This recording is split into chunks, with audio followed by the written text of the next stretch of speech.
Бүгін бардық қырғыз елімді, қырғыз жұртымды, бардық мұсылман халқымды бүгінгі айт намаз майрамымен құттықтаймын. Айтыңыз құтты болсын. Қырғыз елімізден әрбір үйімізге, әрбір үй-бүлемізге жақсылықтар ынтымақ болсын.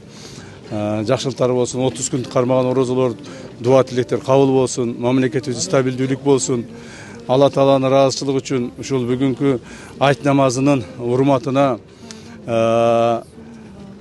кимдир бирөөнү ушул убактарда капа кылып койсом же кимдир бирөөгө туура эмес мамиле кылып койсом, мен ар бир мусулман калкыман кечирим сураймын.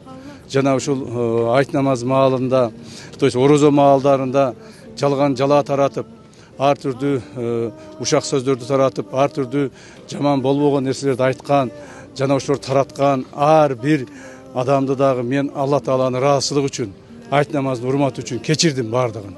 Кечирдим. Мындан ары мындай жаман иштерге барышпасын. Жаман сөздөрдү, туура эмес маалыматтарды таратышпасын. Жүрөгүнө иман берсин алардын дагы.